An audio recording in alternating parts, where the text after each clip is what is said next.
My name is Harper Lane, and I'm 32 years old. I served for nearly a decade as a U.S. Army logistics officer, most recently assigned to a remote supply station in Serbia, managing emergency operations along international borders. 3 weeks ago, I was helping coordinate a convoy of aid and fuel when the message came through. It was only 12 words long. Come home. It's urgent. Family matter. It was signed by my mother, Victoria Lane, cold and distant as ever, with no context, no warmth, and no sign-off. Just command. I arrived in Windham, Vermont, not knowing what I was walking into. All I knew was that my grandmother Eleanor, the matriarch of our tangled and treacherous family, had died. She was the one person who ever looked at me without judgment, without hesitation. Everyone else, my older sister Madeline and my younger brother Caleb, had long since made it clear I didn't belong. Especially after I chose the Army over law school, over their picture-perfect lives and carefully ironed expectations. I walked into the old study of the Lane estate still in uniform, my coat damp from the cold September air. The fireplace burned behind me, but it gave no warmth. The scent of cedar and varnish lingered. Once it reminded me of Christmases spent on Eleanor's lap, of puzzle nights and sugar cookies. Now it smelled like endings. Madeline sat on the velvet armchair like it was her throne, her legs crossed with the ease of someone who always believed the crown belonged to her. Caleb stood near the bay window, one hand in the pocket of his charcoal blazer, the other twirling his phone like he was waiting for a deal to close, not to hear the final wishes of our dead grandmother. I didn't even bother to take my jacket off. The flight from Serbia to Vermont had been a blur. I'd barely slept, barely eaten. But I'd come. I had to know why I was called. The family lawyer, Robert Tierney, cleared his throat as he adjusted his tie for the third time. His face was pale, sweat beading beneath his silver glasses. He looked like he didn't want to be there, and I didn't blame him. He opened the folder with shaking hands. As stated in the final legally binding version of the will dated July of this year. I didn't look up, but I felt the shift. The sharp breath Madeline took. The way Caleb leaned back just slightly, as if preparing to claim victory. The estate, Tierney continued, including the lakefront property in Maine and the house here in Windham, Vermont, shall be transferred to Madeline Lane. She exhaled, slow and smooth, like someone sipping the victory she always assumed was hers. Tierney didn't pause. All equity shares and long-term holdings in Lane Financial Trust are transferred to Caleb Lane. Caleb smirked. I didn't move. I didn't blink. My hand curled tighter around the old folder I was holding. I wasn't hoping. I just needed it spoken aloud. I needed to hear it to believe it. And to Harper Lane, Tierney paused.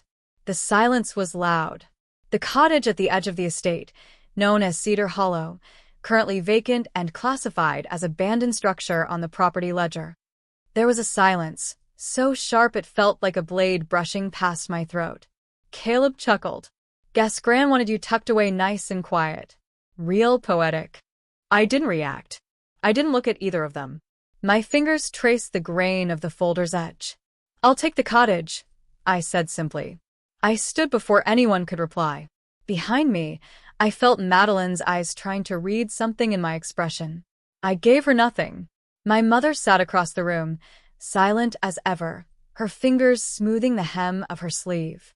She never looked up. Not even now. Tierney mumbled something about signatures and closing statements, but I was already gone. Outside, the crisp Vermont air bit at my cheeks. The sky was overcast, and the trees were burning bright red and gold, fall in its fiercest form. I walked down the gravel path toward the rear edge of the estate, past the manicured hedges and trimmed lawns. Past everything they'd polished for appearances. Cedar Hollow sat at the very edge of the woods, where the Lane estate met the wild. The stone path leading to it was cracked and swallowed by weeds.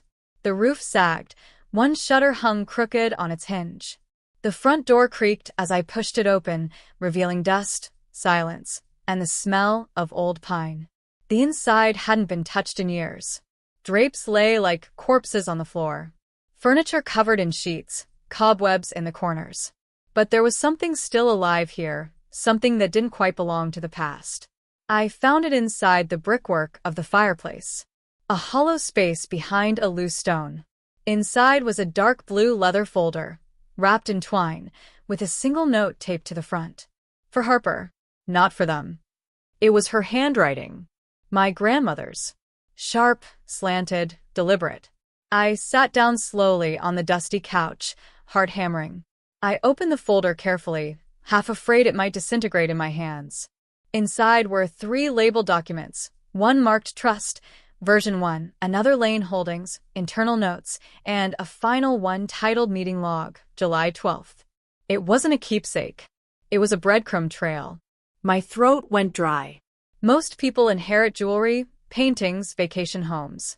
I had inherited something else entirely. A lie, a secret, and maybe a chance to rewrite everything they thought they'd locked away. And that folder? That was no insult. It was the opening move. I didn't return to the main house that night. Instead, I drove straight to a small rental cabin 5 miles down the ridge, tucked deep into the Vermont woods. I'd booked it last minute the moment I landed. Not because I needed a place to stay, but because I needed space, distance from Madeline's fake concern, from Caleb's smirks, from the weight of a family that never really saw me as one of them. The cabin was quiet. One creaky twin bed, a small kitchenette, a wooden desk, and a lamp that flickered whenever the wind blew too hard. I hung my coat by the door, my sidearm still holstered under my arm. Muscle memory, not paranoia. Or maybe both. You don't serve nearly a decade in the Army without learning that comfort is a vulnerability. The folder sat beside my laptop like it weighed 100 pounds. I hadn't opened the files since I left Cedar Hollow. Not yet. Not until I was alone. I waited until the sun dropped behind the trees and the sky turned to ash. Then I unwrapped the twine. The first file, Trust Version 1, was chaos at first glance. Pages filled with financial terminology, dense paragraphs, coded phrases. But to me, it wasn't just paperwork. It was a cipher. See, when I was a kid, Grandma Eleanor and I had a game. Secret note trails. Hidden letters in gardening books. Handwritten riddles beneath loose floorboards. She taught me codes, simple substitutions, visionaire grids, reverse phrasing techniques. It was our private language. Our bond. So when I saw that version of the Trust filled with seemingly arbitrary references and bracketed phrases like adjust lines 6 ml and remove Harper clause, finalized edit, I knew exactly what it was. Not just a draft. A trail. I opened a blank document and began decoding. 2 hours passed. My neck ached. My eyes were dry. But what I had was clear. Multiple trust edits were made after Eleanor's final notarized version. Names had been rearranged. Language softened. My entire share had been scrubbed out, strategically, coldly. And in the side column, the initials ML appeared over and over again. Madeline Lane. I was too focused to hear the cabin door creak at first. It wasn't until I sensed the change in air, the shift in presence, that I reached beneath the table, my fingers grazing the steel grip out of habit. "Don't shoot," came a voice. Sweet and poisonous. I didn't need to turn around to know who it was. Madeline. She stepped into the room like it belonged to her, her ivory wool coat cinched tight at the waist, her heels clicking softly against the wood floor. In her hands, she carried a bottle of wine. Merlot. Always the performative touch. "I brought a peace offering," she said with a smile that didn't touch her eyes. "I don't drink with people who lie to my face," I replied. Madeline set the bottle on the counter anyway. "You sure you're okay with just the cottage? I mean, it's a bold inheritance. I don't get sentimental about things I never had." My voice was low, cold. Her smile wavered for half a second before she brushed invisible dust from her coat. "Well, I just wanted to check in. You looked a little surprised today." I didn't answer. I just stared at her, letting silence settle like fog. "You ever see me surprised, Mads?" She blinked. "No," she admitted. And with that, she left. Her heels clipped sharply down the steps, her silhouette swallowed by the trees. As soon as the door clicked shut, I reopened the folder and copied the contents to my encrypted drive. Then I uploaded the scans to a secure channel and drafted a message. 2. Max Rivera. Subject: quiet job. Message: 3 files attached. Possible trust manipulation. Need metadata review, file scrubbing, and validation through off-grid sources. No leaks. No paper trail. Max and I had worked together once during an assignment in Prague. He was ex-NSA, now freelance. Paranoid, brilliant, and above all, silent. I was about to log off when I noticed the 4th document, a short handwritten meeting log, scrawled in Eleanor's shaky but unmistakable cursive. It was dated July 12th, only 3 days before she passed. I played the attached voice recording. It started with papers rustling, then a throat clearing. This is not what I signed. I won't change it now. I don't care what she promised you. Click. The audio cut off. I rewound and played it again. Same words. Same silence at the end. Someone had tried to erase it, but they missed one copy. A ping from Max lit up the screen. Subject: verified. Message: Harper, this isn't just a state fraud. This is federal. And just like that, the game changed. I didn't come home for revenge. But now that I was here, I wasn't leaving without truth. The next night, the Lane family hosted what they called a farewell dinner in honor of Grandma Eleanor. But it wasn't about mourning. It never was. It was a stage like everything else they did. The dining room hadn't changed since I was a teenager. The same long mahogany table polished to perfection, the antique chandelier casting delicate light over 2 perfect crystal and silver. Even the painting of Grandma Eleanor still hung above the fireplace, watching over the room with that quiet, unreadable stare. But tonight, I didn't feel warmth from her eyes. Only warning.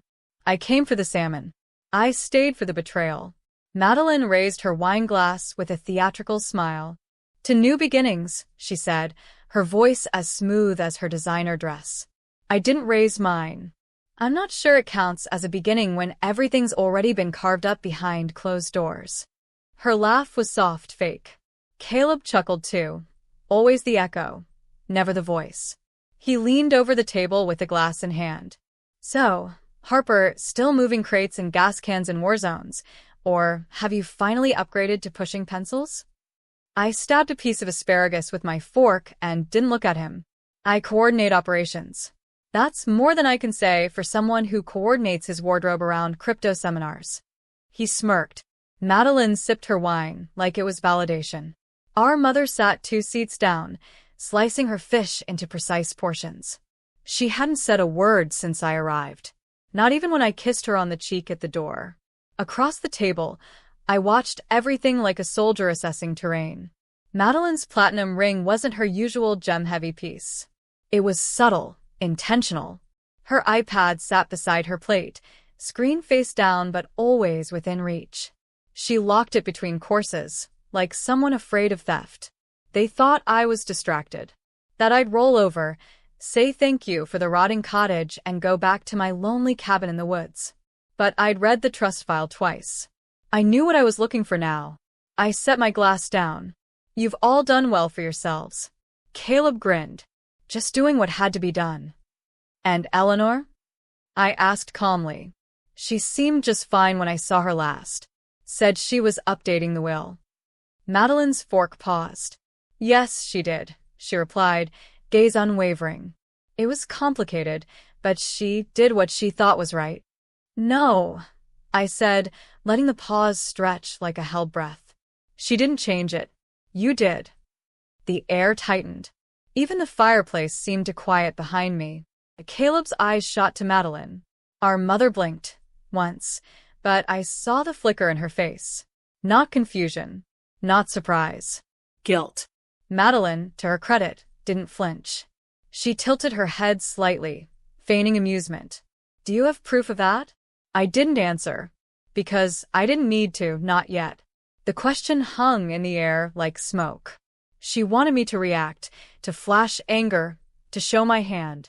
But I'd played deeper games in harsher places. This wasn't combat, but it was war just the same. I watched her closely. Her hands never trembled. But Caleb's leg bounced beneath the table. My mother's fork stopped midair. They knew. They all knew. And the moment I spoke that sentence aloud, the battlefield had shifted. The storm rolled in after midnight. Wind lashed against the windows of my rental cabin, rattling the frame as rain streaked down the glass in thick, angry sheets. It was the kind of weather that made most people curl into bed with a book and tea. But not me. For me, storms meant cover. Cover to move, to work, to uncover what people didn't want found. I pulled on my gloves and slid my flashlight into my coat pocket. I wasn't just chasing suspicion anymore. I had enough threads to pull. And if I tugged hard enough, I was sure something would come loose. The estate office sat tucked behind the east wing of the main house, off limits to guests, but I wasn't a guest. The door was locked, of course, but Madeline's iPad had told me everything I needed earlier that night. I'd memorized the unlock pattern she used at dinner, clockwise loop, ending on center. She was always theatrical, even in her security. The building was dark and silent when I approached. The trees bent under the weight of wind, and thunder rumbled in the distance as I picked the side entrance lock. The flashlight in my hand was dimmed with red tape to reduce glare. No one needed to know I was here. Not yet. The scent hit me immediately, wood polish, old paper, dust. A grandfather clock ticked solemnly in the corner. And there, on the desk in the center of the room, sat the iPad. Powered on. Connected to the estate Wi-Fi. She hadn't even turned it off. Amateur mistake. I drew the pattern on the screen slowly, precisely. The device unlocked with a soft chime. Folders appeared, color-coded, labeled with methodical precision. Scanned invoices. Tax records. Meeting notes. Then I found it. Buried in a folder marked private. Do not share were 2 documents. Trust allocation, final edits, and probate draft, alt. Both were locked PDFs, but Max had already sent me a decryptor. I uploaded them to my encrypted drive and checked the metadata. The documents had been last edited 2 days before Grandma Eleanor's death. And not by her. I opened the voicemail app synced to the device. There was only one saved message. The name attached? Robert Tierney. I hit play. Madeline, look, I don't feel good about this. If Caleb or Harper finds out, hell, if the courts find out, this is illegal. We shouldn't be reprinting anything. I'm out. The message cut off. That was it. No reply. No follow-up. Just fear. I copied everything to a second encrypted folder and sent it to Max along with a single note. Now we have motive, means, and method. But as I scanned the device again, something felt off. The rest of the iPad's storage had been scrubbed clean, files wiped, logs deleted, even a cache minimized. Madeline was careful, but not careful enough. She hadn't expected anyone to check this soon. Or this deep. My burner phone buzzed. It was Max. His message read, "One name keeps popping up in file histories. Linda Fletcher. Tierney's old law partner in Albany. She went dark last year. No activity since March. Fletcher." I didn't recognize it at first. But Tierney must have trusted her once. If she disappeared from the map, there was a reason. And if she was hiding, she might be the only one who knew how far this conspiracy really went. I shut down the iPad, wiped the search traces, and slid the chair back into place. Outside, thunder cracked like a gunshot. The wind roared against the windows as I stepped out into the night. I whispered it to no one but myself. Time to find a ghost. And for the first time in days, I felt it again, that spark I'd thought I left behind in another country, on another battlefield. This wasn't about nostalgia. It wasn't even about inheritance anymore. It was about exposing a machine built on lies. And now that machine had a name. Mine. It took me less than 2 hours, a stale gas station coffee, and a string of public tax records to find her. Linda Fletcher lived in a weather-worn bungalow tucked behind a row of identical houses an hour north of Wyndham. The porch sagged slightly in the middle. The railing was held together with duct tape and years of hesitation. If you didn't know what you were looking for, you'd miss it entirely. I parked across the street and waited. According to the local church bulletin, Linda volunteered twice a week doing tax prep for retirees. She was smart, quiet, and more importantly, scared. At exactly 4:17 p.m., I walked up to the front door and knocked. It opened halfway. A tired-looking woman in her early 60s peered out. Hair pulled back in a lazy twist. Eyes bloodshot from stress or lack of sleep. Maybe both. "I don't take walk-ins," she said quickly. "If it's about taxes, call the church office." "It's not about taxes," I said. Calm. Clear. Her eyes narrowed. "Who are you?" Instead of answering, I held up my phone and hit play. Tierney's voice crackled out of the speaker. "Madeline, look, I don't feel good about this. This is illegal. I'm out." I watched her reaction in slow motion. Surprise, panic, and then something heavier, resignation. "You need to leave," she said, voice trembling. Now. "I think you want to tell someone the truth," I said gently. "And I think you've been carrying it alone for too long." The silence that followed said more than any denial could. Finally, her hand dropped from the doorframe, and she stepped back. The inside of the house was dim. A single lamp cast a yellowish glow over a cluttered desk piled high with receipts, faded envelopes, and a chipped teacup. Somewhere in the back, a television mumbled faintly, probably a rerun games show she wasn't really watching. "My mother's not well," she said quietly. "That's why I left the firm. It wasn't because of this." I didn't answer. She was filling the silence with soft confessions now, trying to convince herself she'd still made the right choices. "I shouldn't have helped her," she muttered. "Madeline." She nodded. "She told me it was just a cleaner version of the trust. Nothing binding. She said Eleanor had approved it already, just needed me to format it professionally. I didn't even write the changes. I just finalized it." "What about Tierney?" He said no. He told her not to go through with it. That's when she froze him out. "And you went along with it." Her hands trembled in her lap. "She paid my rent for 6 months.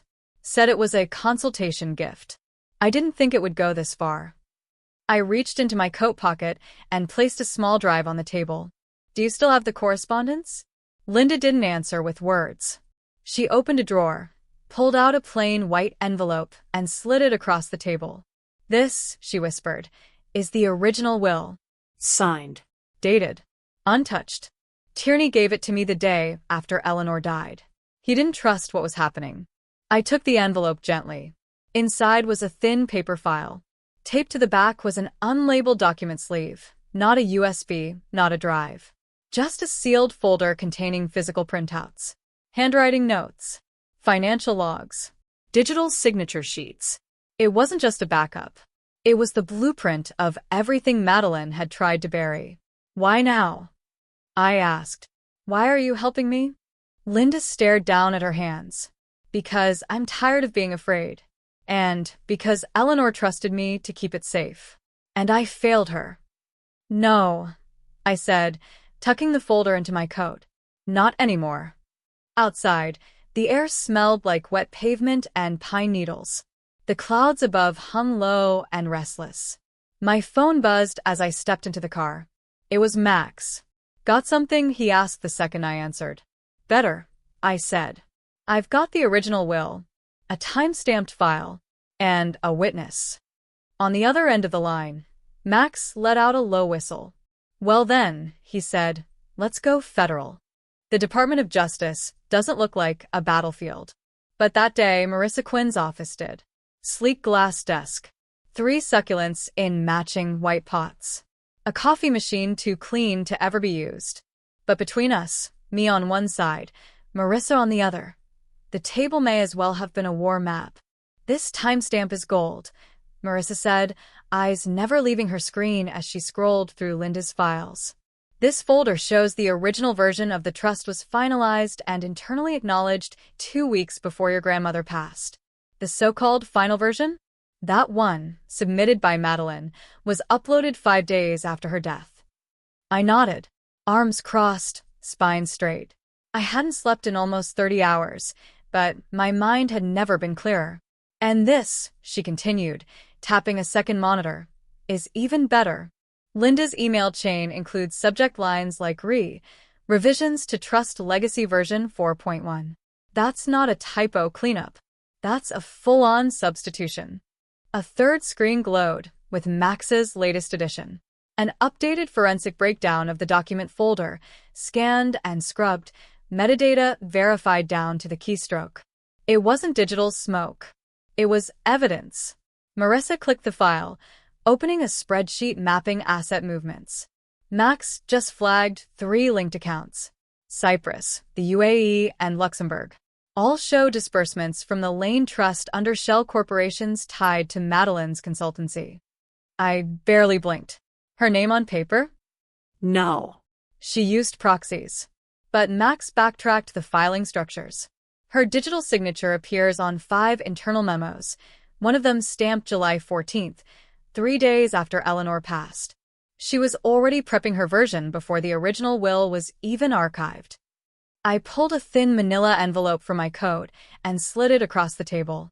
Inside were printed copies of the same files and signed, unmarked, no sender listed. The destination? Madeleine's law office downtown. Marissa raised an eyebrow. You want her to see it coming? I shook my head. I want her to see it coming, but not know from where. We walked together to the federal clerk's office just after noon. The marble lobby echoed with the sound of rubber soles and quiet tension. Marissa handed the packet over with steady fingers. The clerk stamped the intake form, eyes skimming the cover page. Motion to contest estate distribution based on evidence of fraud. You'll be contacted within 72 hours, he said. May take longer depending on case volume. Marissa glanced at me as we stepped outside. You know what happens next, right? I nodded. They'll try to discredit me. Smear me. She didn't deny it. And she was right. That evening, as Max uploaded the final audit trace into the DOJ's secure channel, I returned to the cabin. I had barely poured a glass of water when my phone buzzed again. This time, there was no encryption. No anonymized header. Just a plain message. From Madeleine. For words. What the hell, Harper? I didn't respond. I didn't need to. Because right now, she knew the truth. The battlefield had changed. And for the first time in her life, she didn't have the map. When you threaten the powerful, they don't always attack directly. Sometimes, they try to erase you instead. By dawn, the damage had already begun. A headline quietly appeared across several regional news sites, subtle in tone but sharp in implication. Ex-Army officer files disputed estate claim, allegations unverified. And beneath it, a photo I hadn't seen in years. Me crouched behind a supply truck in Serbia, flak vest smeared with dirt, eyes unreadable under a helmet. It was taken during an emergency fuel drop, not long after a convoy ambush. Out of context, it looked like I was hiding. That was the point. Madeleine's fingerprints were all over the narrative. In the article, she stood at a podium in a navy blue blazer, projecting composure and concern. Harper has always struggled with reintegration, she said gently. This is a deeply painful time for our family. We ask for understanding and privacy. Caleb, of course, submitted his own statement. I respect my sister's service. But trauma can distort memory. That's not her fault. But it's also not a legal argument. I stared at the screen for a long time. They were using my time in the military, my real work, my scars, my sacrifice, as a weapon against me. Reframing strength as instability, doubt as delusion. They wanted to provoke me, rattle me, make me overreact. But I'd learned long ago that not every war is fought with noise. Some are won with silence. And facts. At 9:32 a.m., Marissa stormed into the cabin, waving a printout of the article. This is character assassination, she snapped. You need a statement. Official. Firm. You can't let them control the story. I didn't look away from the screen. They want noise, I said calmly. I'm bringing judgment. She sat across from me, frustrated but focused. This isn't just about the will anymore. They're painting you as a threat. Then let them be afraid. On my screen, a new folder blinked to life, uploaded overnight by Max, labeled simply Tierney voicemails, encrypted. I clicked the first. Camille, no. Madeleine, I corrected myself silently. This isn't what we agreed on. You said minor edits. This isn't minor. The next file. I know what I'm risking. But if this ever gets out, I'm finished. You said we'd keep it between us. And the last one. It had no timestamp, no metadata, just Tierney's whisper, frantic and broken. If anything happens to me, tell Linda. The real will is in drawer C. I leaned back in my chair. They could twist my military record. They could leak old photos. They could spread lies in the press. But they couldn't erase the voices of the men and women who helped build this deception, and then broke under its weight. Tierney's words were my key. They didn't just point to a drawer. They pointed to the vault. The courtroom was full. Press, observers, board members, former colleagues of my grandmother, and vultures in expensive shoes. The judge's bench loomed high, the state of Vermont's seal carved into the wood behind him like it was gospel. The whispers died down as soon as the clerk called the case. Harper Lane versus Madeline Lane et al. Matter of will contestation and suspected estate fraud. This was it. I took the stand without hesitation. Marissa stood beside me, papers arranged like chess pieces.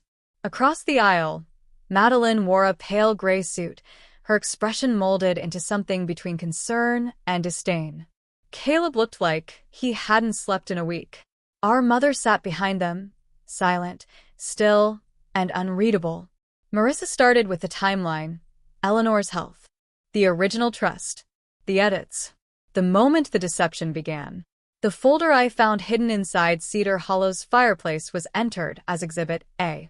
Then came the voice files. Tierney's audio logs played across the courtroom speakers, filling the air with something colder than accusation, truth.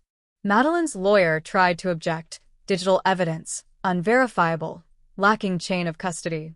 He leaned heavily on one phrase. Without live testimony, this is hearsay, not proof. The courtroom turned when Marissa rose again. We do have a witness, Your Honor. Linda Fletcher. She was subpoenaed. She promised to appear. But when the bailiff called her name, the room echoed with silence. The empty chair beside the stand stared back like judgment. Requesting a continuance, Marissa said quickly. We believe the witness was intimidated. Madeline's lawyer scoffed. Or realized this case is built on conspiracy, not fact. The judge frowned. I'll make my ruling after recess. But without live testimony or sworn deposition, the evidence is circumstantial at best. I stepped down, calm on the outside, boiling underneath. As I walked back to our table, I caught my mother's gaze. For a second, just one, our eyes met. Then she looked away. I wasn't surprised, but it still hurt. Back at the cabin that night, I didn't turn the lights on. I sat in the dark, staring at the envelope Linda had given me, the one I hadn't opened since filing.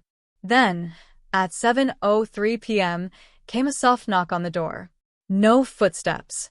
No warning. Just a gentle tap-tap and a thin envelope sliding under the doorframe. I picked it up. The handwriting was shaky but familiar. Harper, they found me, but I'll testify. I promise. L.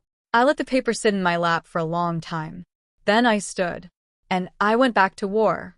By morning, the court was packed again. Linda appeared just after 9, flanked by a marshal.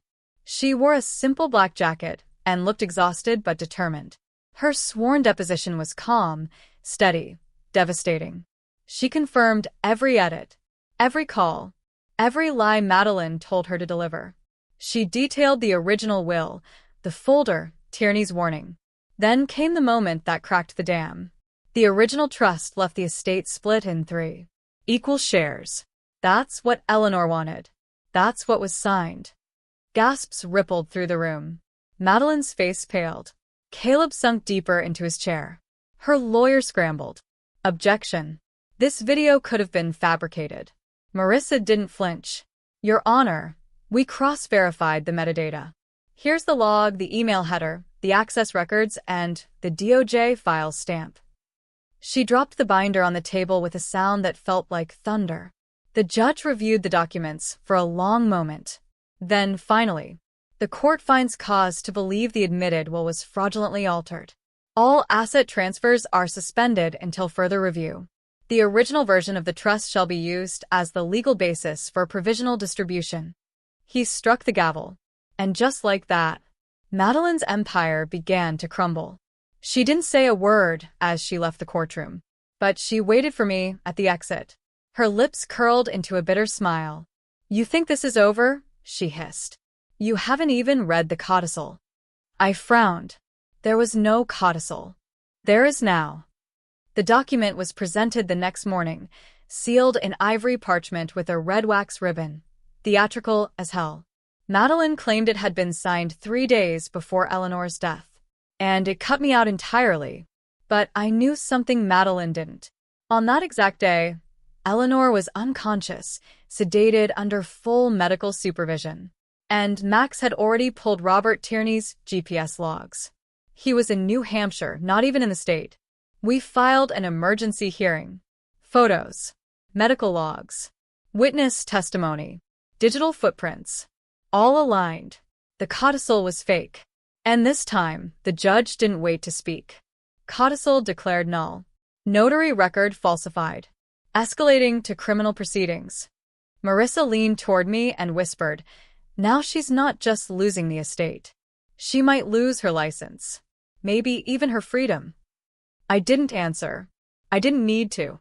A week later, I signed my share of the estate over to a veteran scholarship fund and a shelter for at-risk youth. When Marissa asked if I was sure, I said, "I didn't do this for money. I did it because someone needed to remind them they're not untouchable." The final distribution was 1/3 each. Caleb never looked at me again. Madeline was indicted pending trial. Our mother never spoke a word, just sat in the back of the courtroom, her hands clasped like she was praying for the storm to pass. It didn't. I returned to Cedar Hollow one last time. The leaves had turned to flame. The lake was still, untouched. I found Grandma's photo, the one of us on the porch, drinking lemonade, laughing like the world couldn't touch us. And I smiled. Not for victory, but because I finally understood. I hadn't inherited wealth. I'd inherited the truth. And that was worth everything they tried to keep.